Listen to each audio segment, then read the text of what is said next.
Okay, so I have just trespassed Canterbury Police from my current home, and I'm not gonna give out my address, but it is temporary because it's emergency housing from MSD because of all the fucking psychopaths that tend to be drawn to me like magnets. Including some members of police. Now, I just want to make it very clear that the person that I served the notice on was a representative of police New Zealand and police Canterbury. They are legal entities, although I have not given possibly their legal entity name.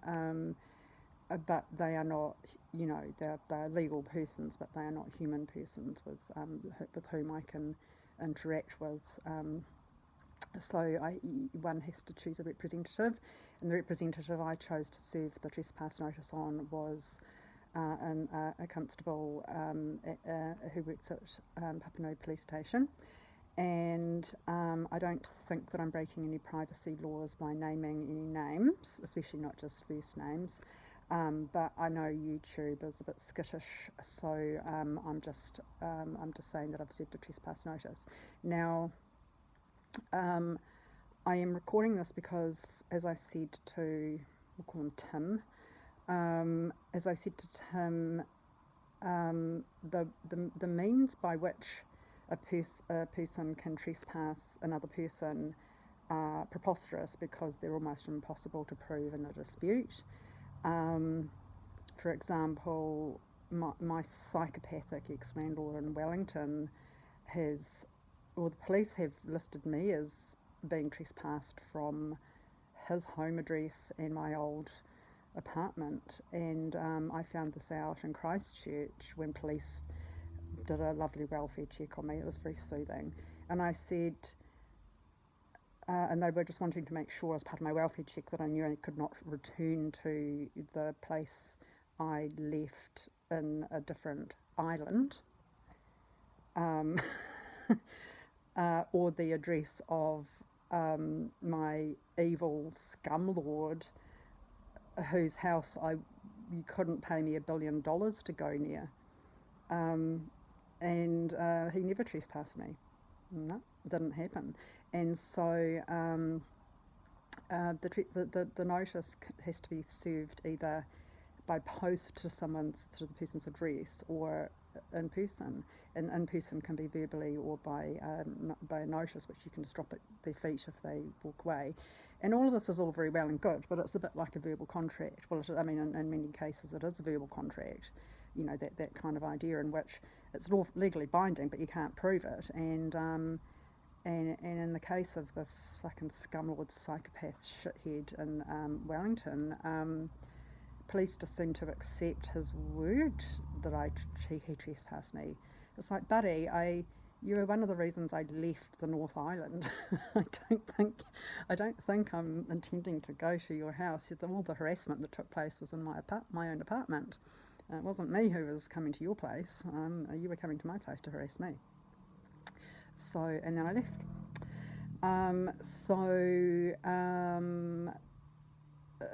Tim said I can't record in the station to prove that I served the notice. He was very reluctant to receive it. He called in another officer, whom I actually think was at Central the first time I was arrested, and I think she got a bit of an earful from me. There was a bit of a sort of thing between the two of them in which they seemed to have a little bit of a joke about me or something. And then I recognised her. She's very beautiful. She looks so much like, what's her name, Vera Farmiga. Very beautiful woman. And I think I remembered that beautiful face in the midst of my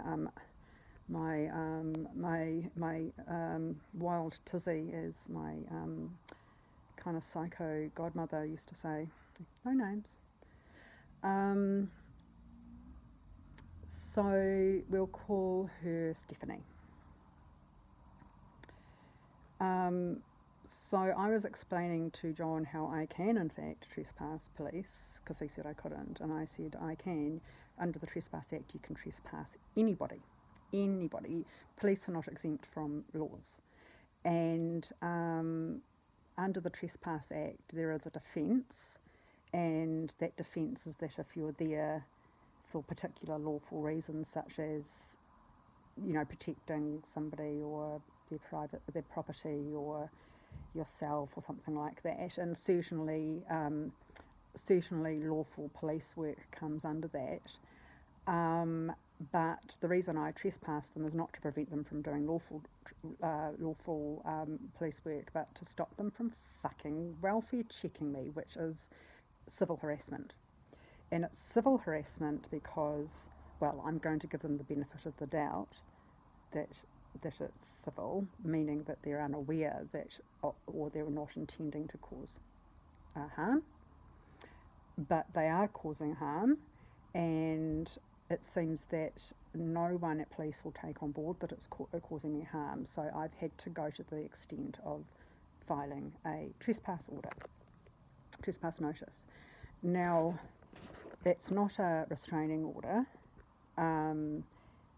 so it's not as powerful, but it does mean that if they come back after being served the notice, and by they, that means any member of the Canterbury Police, if they come back to knock on my door, because with that notice I have warned them off, and it becomes a criminal offence if they return within 2 years, and then that criminal offence is obviously punished in a criminal court, or at least it's tried, and, you know, like I can file a complaint into criminal court.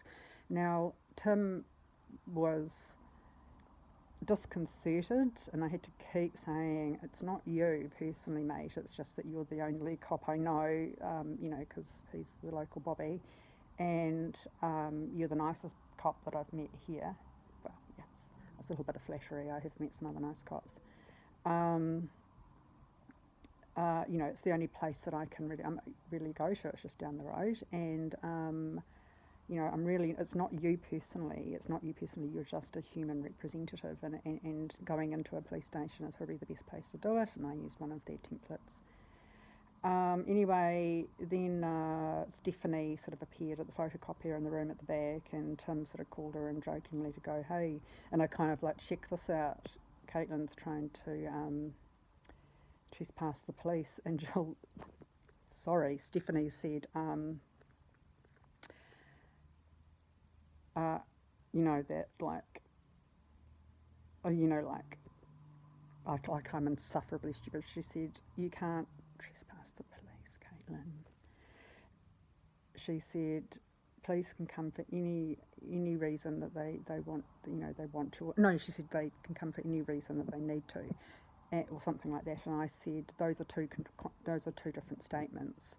You know, like, just because you're a police officer and you're on duty, that does not give you carte blanche to do whatever you want to do while on duty. That's, you know, your duty, while you're on duty, the things that you're allowed to do are strictly those that your duty dictates, and we have something called the Policing Act. So I know from reading parts of the police, I shouldn't say parts, that's misleading, sections of the Policing Act, that things like welfare checks, they're neither a duty on police nor an obligation of the recipient. And so I can tell police to fuck off if it's a welfare check, and they have to fuck off, because while it's not illegal for them to turn up and check on me, it does become illegal for them to do that after I've told them to fuck off, which I pretty much have done now.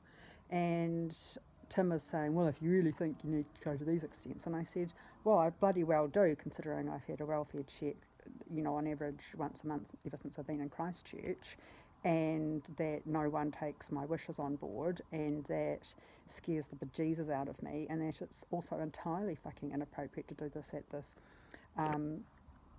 motel I'm staying at, which is full of very vulnerable people who have lost their homes. And not only are we all vulnerable people who have lost our homes, we've also been very carefully vetted by MSD. And MSD has had full disclosure from courts about my charges, and are not concerned that I'm any kind of threat to anybody else here, because this is a place for people to, it's not exactly respite, but we're in a very terrible stage of our lives. And as I was saying to the manager of the motel, and I won't mention her by name either, I'll call her Grace, I had to reassure her, because I've fully disclosed everything to Jace as well, probably more than I've needed to, but I'd like to be completely frank with people, and my case manager has done her duty with Grace as well, so she knows everything. And so having police knock on my door, was it yesterday morning or the day before, it's just a fucking bad look, I'm afraid. And as I was saying to Grace, if I saw police knocking at one of the other units, it would just make me feel a bit less safe. And it's not necessarily that I'd think that the person whose door was being knocked on by police was harmful or suspected of causing harm, but it might make me feel as if there's something, that causes people to be vulnerable. It's not necessary, and the harms grossly outweigh the benefits, and the benefits are nil, because I do not regard these as welfare checks, because police know that my welfare is bad. As I keep saying, I've already checked and I've already told you my welfare is shit. And as I said to Tim, yes, I am suicidal, but suicide is not illegal. And as I said, because I do know, I've checked all this stuff out quite well, and the problem is not that I don't know what my rights are, but the people in charge and who can physically actually remove me, because that's what the bottom line is, who can actually physically control where I am. The scary thing is that they don't know my rights, or they don't care about my rights, and that's where the problem comes, right? So I know what my fucking rights are, because I know what the fucking laws are, and not every single one of them, of course, but a lot of relevant ones, because I've been persecuted for such a fucking long time. And so I've checked it out, and committing, I think a lot of people thought, and I thought, that suicide is a criminal offence, and it's not. And I believed that was, and I believed, and let's put it like the Mandela effect, where people are sure, totally sure, like something, like it's like a real memory that something was the case, but it wasn't. As one of the things within the Mandela effect is that a lot of people believe that Nelson Mandela died in prison, but he wasn't. He was just released after a fucking long time. Yeah, but a lot of people share that memory. It's very weird. Like, it's a very weird sort of phenomena that I'm not sure what the leading hypothesis is on. But it's not like sort of group insanity. But it's like, why do so many of us share the same false certainties of something happened? It's like the Berenstain Bears. It was never the Berenstain Bears. That's another one. Anyway, so I was so sure that suicide was a criminal offence, and it wasn't that anyone would be criminally prosecuted. It was simply just so police had the authority to act against a suicidal attempt. Like, you wouldn't be charged with suicide attempt, and you certainly couldn't be charged with suicide. But no, I've checked it out. It's not illegal to take your own life. It's not against the law. The problem is, as I probably said previously, is that it is legal for someone to use force to prevent someone who is in the act of suicide, or it's imminently about to do it. And I heard about that happening when I was in respite with a guy that I was speaking to who literally had the noose around his neck when police turned up. And in that case, police can use force to stop him. But as I keep saying, like, and as everybody knows, like, no one, I've said to these coppers, police each unit, and I said I can't ask each unit to not return. That's stupid because I'm never going to run out of units to warn off, so I've got to warn off police as a whole. Um, Whoever troublemakers, and I intend to find out quite soon who those are because I've made info requests, and the Privacy Act takes a backseat to the Harassment Act, especially criminal harassment, so the Crimes Act. It's as I've said, like these are not informants; these are harassers. These are people harassing me. They're not informants, so they don't get their identity. Their identity doesn't get to be protected because they're informants. They are not informing anything. They are harassing me, and they're using the police to harass me. They are offenders, and they are victimising me criminally. So they don't get to have their names withheld from me. Police can try that if they want to, but that's just going to strengthen my case that police need to fuck the fuck off unless they can give me a good fucking reason that they're here. And they all expect to find me, with a noose around my neck, and I'm like, I've explained to about 5 billion police officers that my plan to kill myself is only if I have no other options left. And at the moment, I mean, I don't know if I do or I don't, but whatever it is, I haven't given up hope yet, okay? So nobody has any reason, I have never said anything of the sort that I'm about to kill myself, and if I was, I'm not going to bloody tell anyone. Why would I tell anyone? When I decide to die, no one's going to know it till they find my body. Now, I did post my big active suicide attempt online because I expected to die. I didn't expect to be rescued, so I know better than that. But I don't intend to die soon. It depends on factors. It depends on a series of factors, and it depends on whether or not my life, there's a balance, you see. Is my life still on balance, worth living, or is it not? And at the moment, the balance is it's still worth living, but that doesn't mean that I foresee it continuing to be worth living. And as I've said, I don't particularly want to have to take my own life when I'm in a desperate situation. I talk about wanting to die in a hospice because then you just get to, like if I was going to do that, I want to be in a situation where I don't want to have a terrifying, desperate, miserable death. Like I don't want to be trying to fucking kill myself in a police cell. That's not what I envisage my suicide to be. So it's never going to be spontaneous. It's going to be based never. Everyone knows that, and that's why and that's why people calling police to do welfare checks on me are criminally harassing me. That's why it's criminal.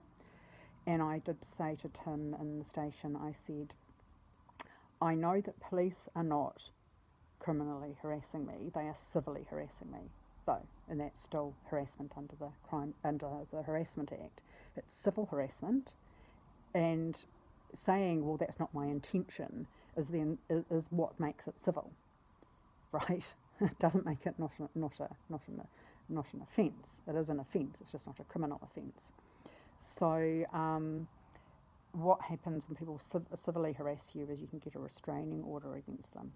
But if they're criminally harassing you, which is when they know how you feel about their behaviour, or they intend it and a reasonable person would suffer, that makes it criminal. So saying I didn't intend to harass you is not a defence under the civil section of the Harassment Act. So police have no defence. And the fact of the matter is no police appear to know the law, and so I have to go and I have to make this official with a trespass notice.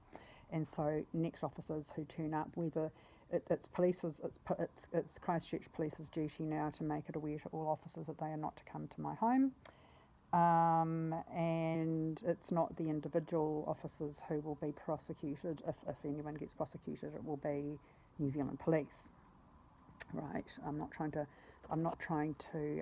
harm any innocent little baby constable, because it tends to be baby constables who are the units. There's a baby constable and a toddler constable, you know, who turn up, and I don't want to be mean to them, but I'm sick of being told by baby constables and toddler constables that that I have mental health problems that warrant and can be solved by talking to a mental health nurse on their 800 number. I keep saying to them, I've been released from the fucking mental health act by a senior psychiatrist, knowing that I'm a medium to high suicide risk, but that I have no mental health disorders by the definition under the Mental Health Act, which means disordered thinking or disordered mood. That I have certainly mental health problems, but they are not problems that disconnect me from reality or my ability to reason or, you know, make my own judgments about myself. They are secondary to trauma. So I have PTSD, and I had an MRI yesterday morning, and then last night the results came back, and it was a bit of a gamble getting the MRI because it's $1,800 and it's not funded because Ministry of Health is I think Ministry of Health model was devised before Doom theory was developed, and it seems to not understand that it doesn't understand anything really about mental health or all sorts of things, and so even though long-term traumatic stress, which is what I have, can cause brain damage in the same way that an impact injury can, which is covered by ACC or funded under Ministry of Health, depending on what kind of injury it was.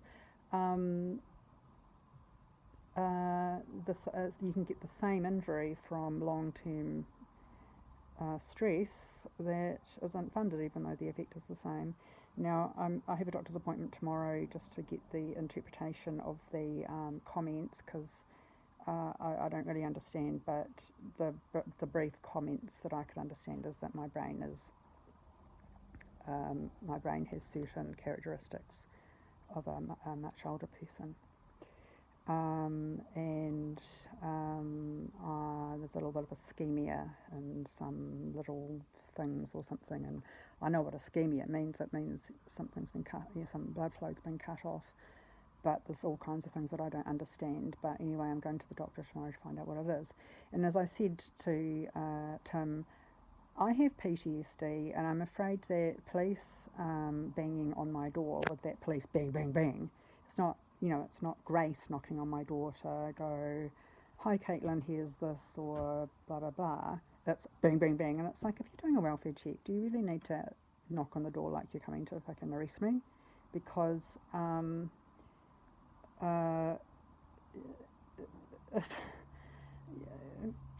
it's just like I could tell you how my welfare is after the welfare check, and it's a fuckload worse than it was before the welfare check.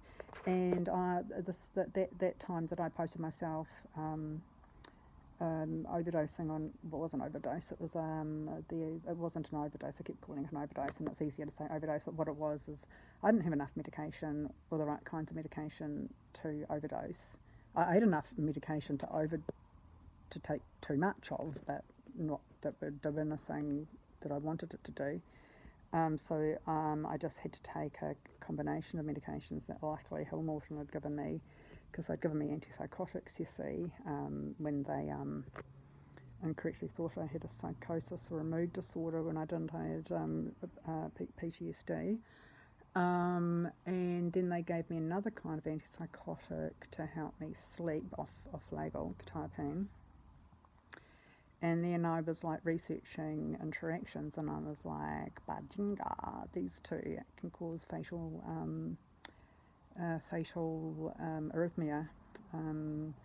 And so, I had people, very unpleasant people, scoffing at me saying, no, you can't overdose. It's like, I was not trying to overdose, I was trying to cause a fatal interaction. If you know anything about chemistry, you will know that a combination of chemicals can create a different kind of chemical, and that chemical can do very, very different things than each of the chemicals by themselves. Okay, chemistry, pharmacy. So And I did that pretty much because of the police. I did it after that horrible welfare check in which I was told that I was trespassed from a fucking place I'd never go to, I'd never been to, no indication I'd ever go to in Wellington. And the day after, I tried to go to the station in Litchfield Street to report the crimes against me and was turned away. So when police say, well, we just want to make sure you're okay, I'm like, fuck you are. And it was quite funny because Stephanie, when she was scoffing at me, she was saying, when police, God, oh my God, the morons in police, it's just gobsmacking. It's gobsmacking. And the reason I get in so much trouble is because I do know my rights and I stand up for my rights, and people who don't like that then fucking put the boot on my neck, and that's police. Couldn't believe it. So Stephanie said, when police turn up, it's always going to be lawful. And as if that's a sort of a mathematical tautology. And I just said, it was out of my mouth before I even really thought, but I just said, nice try. Nice try, man. Oh my God, I can't believe these cunts think that they're, it's like an elephant hiding behind a fucking bamboo shoot. Oh, everything we do is like lawful. It's like I just got beaten up by a fucking cop, and then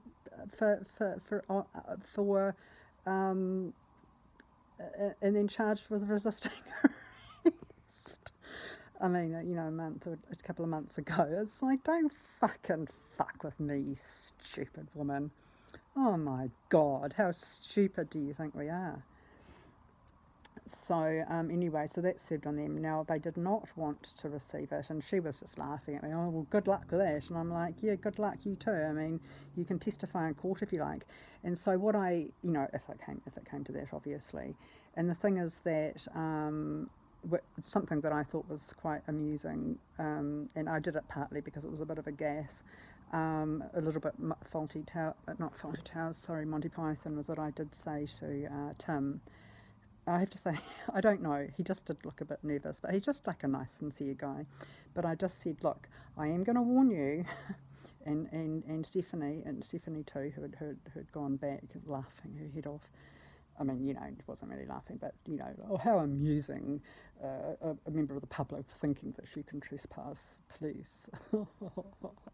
Like, yeah, buddy, read the fucking Trespass Act, dickwad.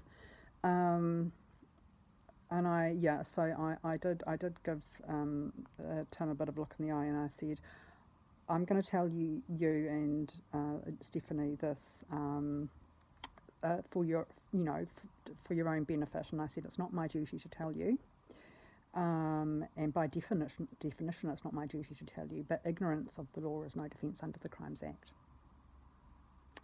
So, and I said, the reason it's not my duty to do it is because it's your job to know that it's wrong, and as the criminal's job to know it's wrong, and it's generally the criminal's job to know it's wrong because it's pretty easy to know when you're doing something that if it isn't a crime, then it bloody well should be. And harassing someone in their home and frightening them and giving them episodes of PTSD which affect the autonomic nervous system, so give me uncontrollable blood pressure, heart rate, and that kind of thing.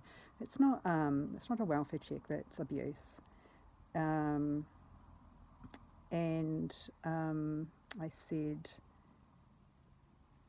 I mean, I think Trespass Act. I think trespassing and willful trespass, which is trespassing after being told to stay off. I think that's. I don't think that that's clearly a criminal. I don't see that that's something that everyone's moral compass would tell them is wrong necessarily, because lawful occupier is a bit of it's a very confusing, it's a very hazy definition, you see, and police don't know what it is.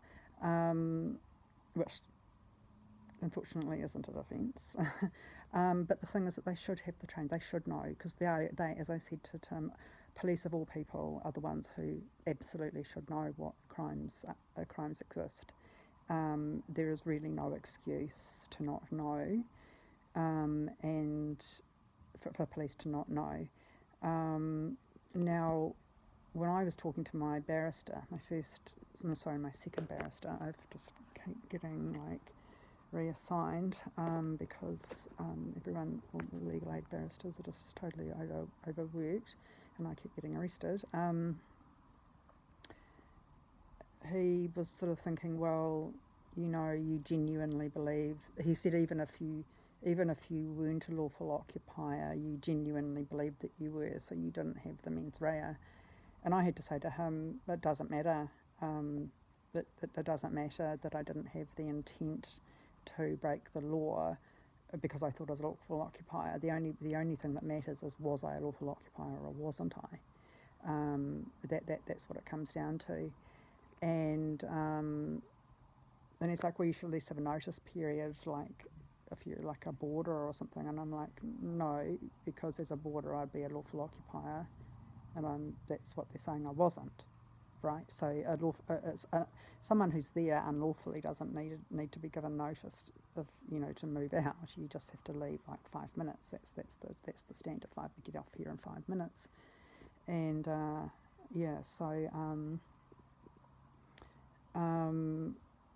but I signed my document, and I got Grace to sign my document, and luckily on the police trespass form, which was a different version of the form that I had been given by that fucking psychopath who who I said to I did write to someone. I said she should go back to fucking jelly wrestling with a shiv in her undies.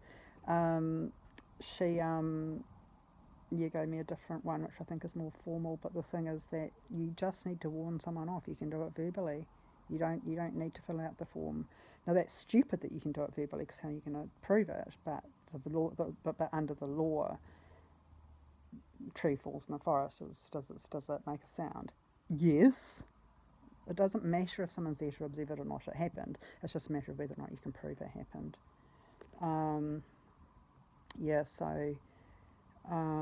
So it happened, and stupidly I forgot to take a copy of it, but and I wasn't allowed to record, so I'm just going to get a copy of it from information requests, and I don't want to have to put it on my door, but I might have to put it on my door, and I'm going to have to start looking at restraining orders pretty soon, and perhaps protection orders, since people who are my family under the definition of the Family Violence Act are doing this to me, and I suspect that some of the people who are taking me to court are doing it, and all sorts of things that will be very interesting to discover when I discover it, and what people and police don't even seem to know. Police are honestly the most ignorant, but legally ignorant people. I mean, so legally ignorant, it's amazing, and the higher up they get, the worse they seem to be. Mind you, the noobs are very cocky.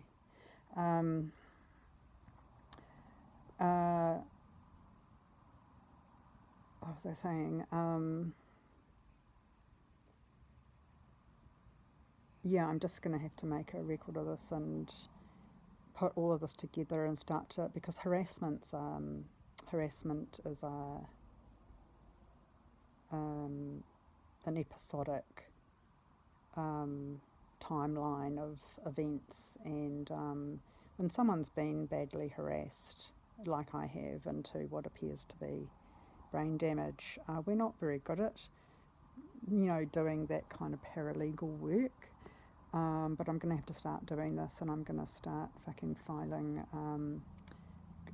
criminal complaints to the district court, because police don't do their job even if they know how to, and I'm going to have to take this straight to court, criminal court, and filing criminal documents.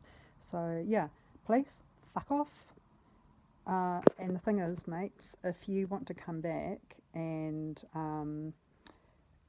pretend that, like, if you want to arrest me in my home, because I'm going to update the form to every place I move to, if you want to arrest me in my home, wherever that is, that I've trespassed you from, then if you're not there on legal business, because arresting someone for false reasons, and you sign a document saying, I fucking cunt face, badge number, whatever, have good reason to believe, and you're lying, because you know you've got no good reason to believe and you've got no fucking evidence, that means that you're not there on duty. That means you're not there for a lawful reason, and that means that even if you don't get charged for your crime, you'll get charged for the crime of fucking trespassing. So, and the next person to call the police is going to probably get a restraining order, and the next trespass notice I'm going to be making is to